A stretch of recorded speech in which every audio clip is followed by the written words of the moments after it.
show you some of the special features on this Revit model.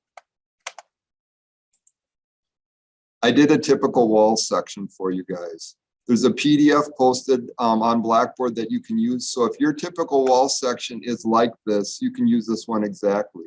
If it's not like this, you can come in here on this one. You can either make your Revit model match this, or if you're running out of time, which my guess is most of you are going to, you can make, take this one, change the roof pitch, change the overhang, adjust the notes a little bit, and you're good to go, okay? So when I did this, this is a wall section. I'm going to turn off my model and I'll show what I drew on top of that. So what I did is I drew some lines in here for my trusses. I drew some lines in here and some hatch regions for my insulation fill. I drew a dash line in for that vent channel. I drew a line in here to show my sub fascia. I put my insulation in. I put these plates and the truss lock screw and the anchor bolt in.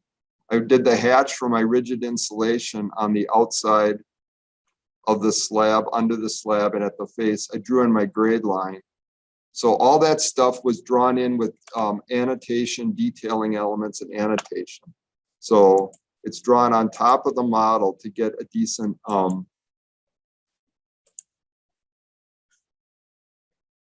so this shows the footing that we have. It shows the typical concrete wall. It shows, this is the detail that Paul did with the reverse brick ledge with the insulation. So I copied that from him. This shows the wall construction that Paul did, which Paul has a 1-inch layer of rigid insulation on the outside of the sheeting. And then he's got 1.5 inches more rigid insulation on the outside of the foundation, so they line up. The one thing that I added was, I'm worried with climate change, we're going to end up with more termites. So you don't ever want to have your rigid insulation continuous without a termite barrier, because what happens is the termites get in that rigid insulation, they tunnel up, and they can tunnel up in and start eating on your house, and you can never see the tubes that they make. So like if a termite's trying to get up a normal foundation wall without rigid insulation, they can't eat into the concrete, so they make these little mud tubes that go on the outside of the wall, and you can walk around your house and you can see that there's mud tubes and you're like, oh my gosh, I got termites. But if they got rigid insulation, you've just given them a hidden secret compartment that they can crawl up and start chewing on the inside of your house. So what I'm going to have them do is just put a little piece, this is just a little line I drew, right? It's a little piece of stainless steel here that stops the termites from making the little tunnels up into the rigid insulation to eat on the wood part of the house. So anyway, that's drawn in there. The other thing I did is I went through and I modeled a porch for you. So if you look at my section here and I make it into the thin lines. So on my wall here, in order to get this reverse brick ledge to work, I made what's called a sweep and a profile. And I didn't record when I did it, but there's videos on the YouTube channel that show how to make a sweep and a profile. So when I look at this wall here,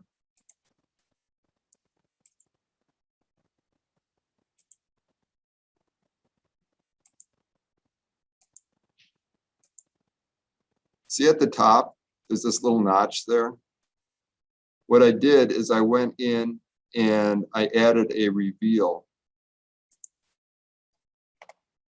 And I made a little reveal profile that was 3 inches in and 5.5 inches down.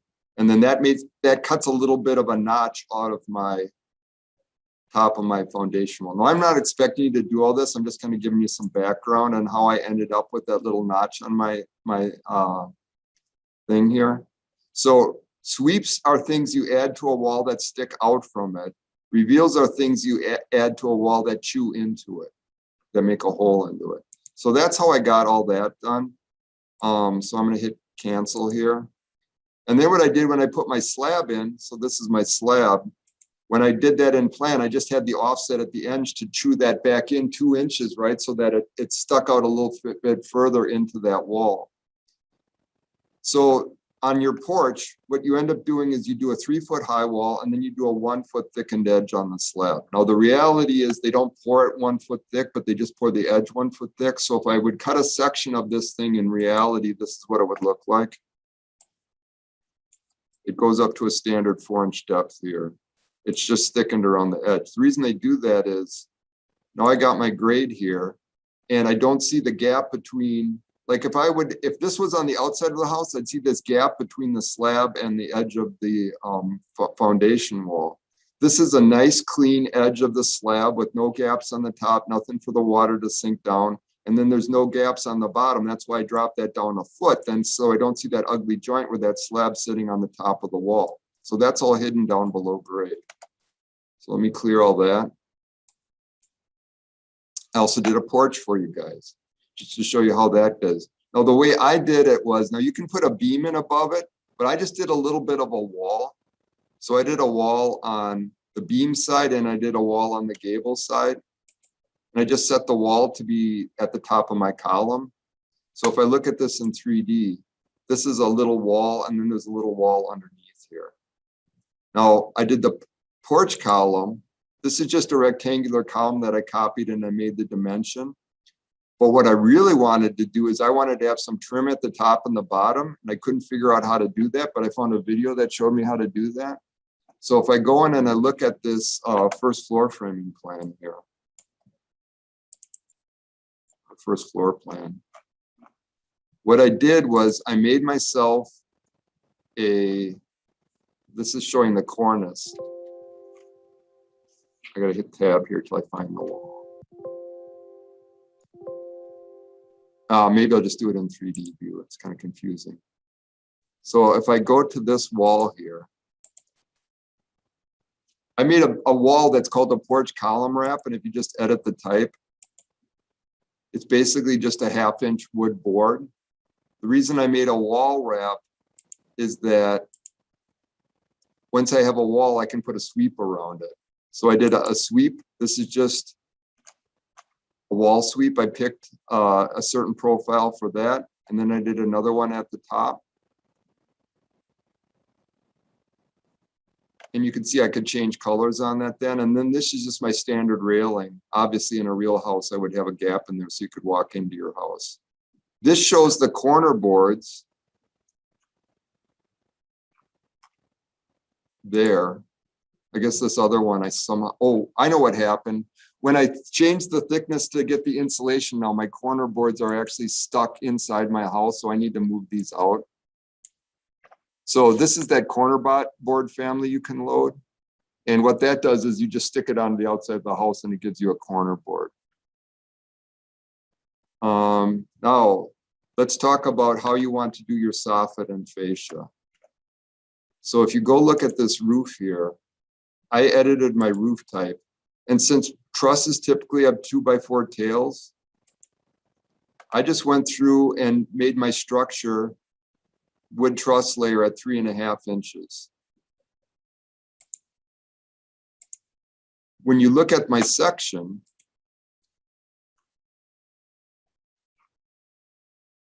so there's my roof.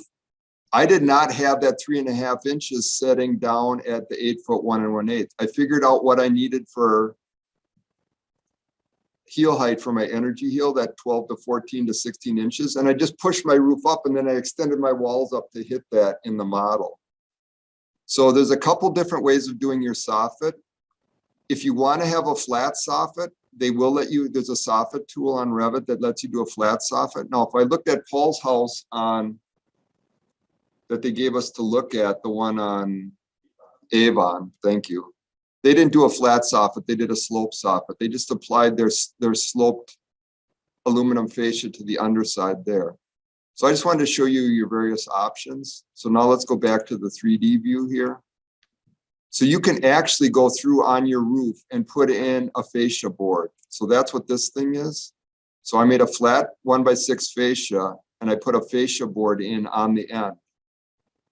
So the way you do that is you come in here to architecture, roof, and there's a tool for the fascia, there's a tool for the soffit, there's a tool for a gutter. So that's that fascia tool.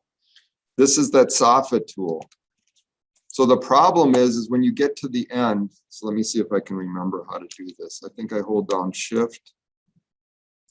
Yeah.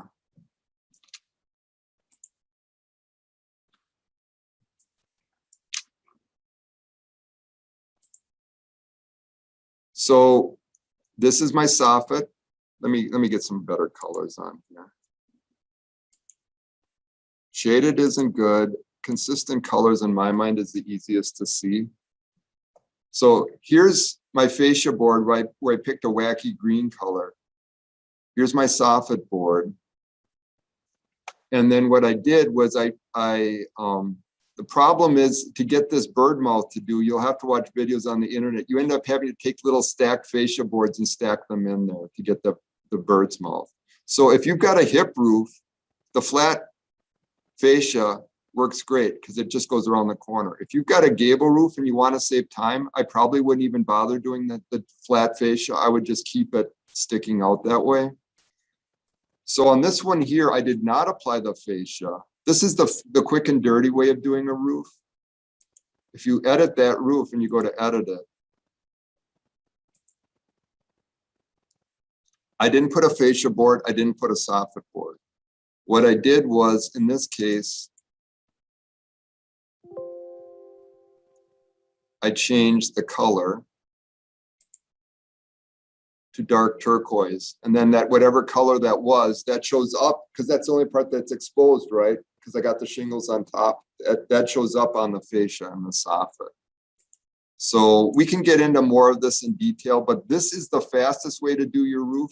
You do not do the fascia board, you do not do the soffit, you keep it sloped, and then you just change the color of that to whatever the color you want to do. If you want to do the flat fascia on a hip roof, that works super great.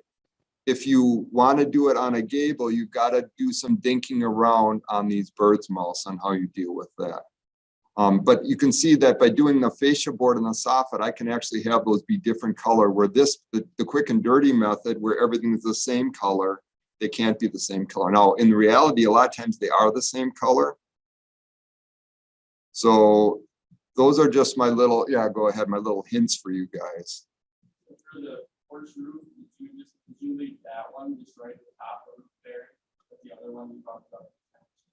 Yeah, so if you look at that one I did a different bearing at that one, and you're going to get this file. You can cut through and see how I did it.